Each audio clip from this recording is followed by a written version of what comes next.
North Bengal ইউনিভার্সিটির আন্ডারে যে সমস্ত ছাত্রছাত্রীরা রয়েছে সায়ন টিউশন সেন্টারের পক্ষ থেকে আগাম পরীক্ষার শুভেচ্ছা বার্তা জ্ঞাপন করছি। আমাদের সেন্টার থেকে প্রতি বছর পরীক্ষার প্রাক মুহূর্তে 100% সাজেশন প্রেজেন্টেশন করা হয় দুটো সেক্টরের মাধ্যমে। প্রথম পর্যায়ে আমরা যে সাজেশন করি সংখ্যায় হয়তো একটু বেশি থাকে এবং পরীক্ষার প্রাক মুহূর্তে অর্থাৎ 72 ঘন্টা আগে আমরা আবার একটা বুলেটিন সাজেশন আমরা প্রেজেন্টেশন করি যেখানে 100% কমন থাকে। আমরা প্রথম পর্যায়ের সাজেশন ধীরে ধীরে দিতে চলেছি। বিভিন্ন বিষয়ের সাজেশন আমরা অলরেডি ইউটিউব চ্যানেলের মাধ্যমে প্রেজেন্টেশন করেছি। আজকে 6 সেমিস্টারের ডিএসই বাংলা যাদের রয়েছে তাদের জন্য প্রাথমিক পর্যায়ের সাজেশন প্রেজেন্টেশন করছি। 12 নম্বরের জন্য যে প্রশ্নগুলো অত্যন্ত গুরুত্বপূর্ণ সেগুলো তোমাদের দেখে যেতে হবে। ফার্স্ট কোশ্চেন, যতীন্দ্রনাথ সেনগুপ্তকে দুঃখবাদী কবি বলা যায় কি না তা আলোচনা করো। আবার বলছি, যতীন্দ্রনাথ সেনগুপ্তকে দুঃখবাদী কবি বলা যায় কিনা তা আলোচনা করো। অবশ্যই মনে রাখতে হবে মরীচিকা কাব্যগ্রন্থ অবলম্বনে, অর্থাৎ মরীচিকা কাব্যগ্রন্থ অবলম্বনে যতীন্দ্রনাথ সেনগুপ্তকে দুঃখবাদী কবি বলা যায় কিনা তোমার উত্তরের সমর্থনে যুক্তি দাও। কোশ্চেনটা এভাবেও ঘুরিয়ে আসতে পারে। পরের কোশ্চেন, তোমরা জানো তোমাদের একটি নাটক রয়েছে, পৌরাণিক নাটক মন্মথ রায়ের। এই মন্মথ রায়ের কারাগার নাটকের যে পৌরাণিকতা অবলম্বন করে তৎকালীন সমাজের যে চিত্র ফুটে উঠেছে তার পরিচয় দাও। এই কোশ্চেনটাকে আবার অন্যভাবে ঘুরিয়ে দিতে পারে যে মন্মথ রায়ের কারাগার নাটকটি পৌরাণিক নাটক হিসেবে কতটুকু সার্থক হয়েছে। উত্তরটা একেবারে হুবহু না হলেও ধারে কাছে কিন্তু যাবে, অর্থাৎ একটা প্রশ্নের উত্তর জানা থাকলে আরেকটা প্রশ্নকে একটু বুদ্ধি খাটিয়ে কিন্তু লেখা যাবে। পরের প্রশ্ন, সুবর্ণলতা উপন্যাসে তৎকালীন সমাজ জীবনের যে চিত্র ফুটে উঠেছে তার পরিচয় দাও। সুবর্ণলতা উপন্যাসে তৎকালীন সমাজ জীবনের যে চিত্র ফুটে উঠেছে তার পরিচয় দাও। পরের কোশ্চেন, সতীনাথ ভাদুরীর চরণ দাস এমএলএ ছোট গল্পে রাজনৈতিক কদর্যতার যে চিত্র ফুটে উঠেছে তার পরিচয় দাও।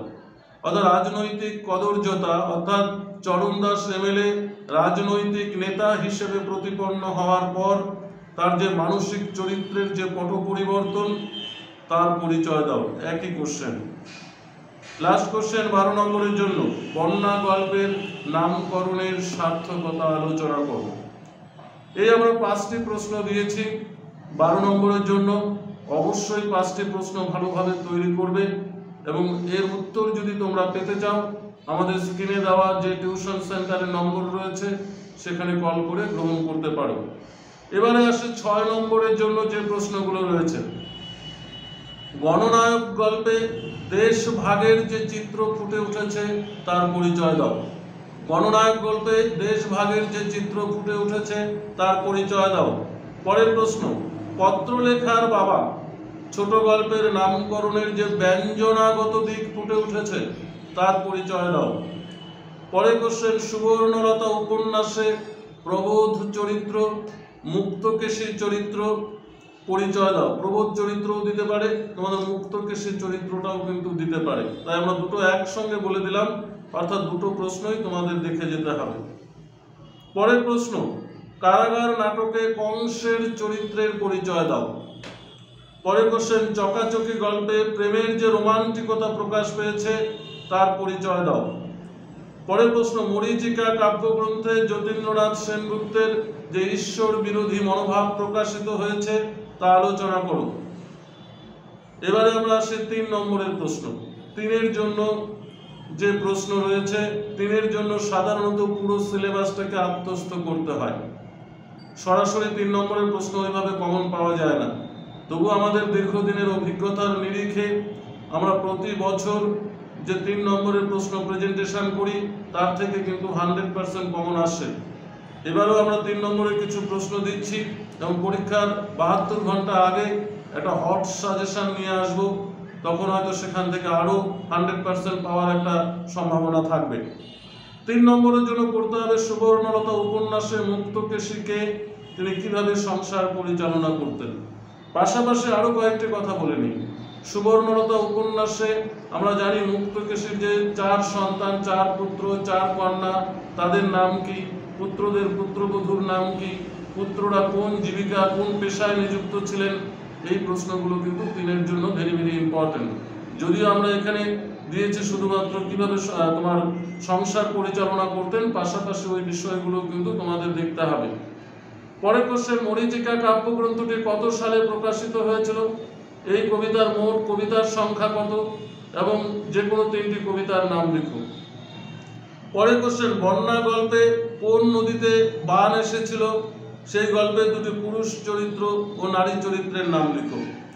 তোমাদের এখানে আরেকটি প্রসঙ্গ বলে দিই, যতগুলো গল্প রয়েছে প্রত্যেকটি গল্পের চরিত্রগুলো তোমাদের জেনে যেতে হবে। চরিত্রগুলো যদি জানা থাকে 3-এর প্রশ্ন এখান থেকে কিন্তু অলরেডি 2-3টা কমন পাওয়াই যায়।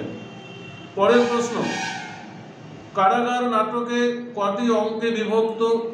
এটি কি ধরনের নাটক? এই নাটকটি কত সালে প্রকাশিত হয়েছিল? পরের প্রশ্ন, পত্রলেখার বাবা গল্পে পত্রলেখার বাবা ও মায়ের নাম কি ছিল?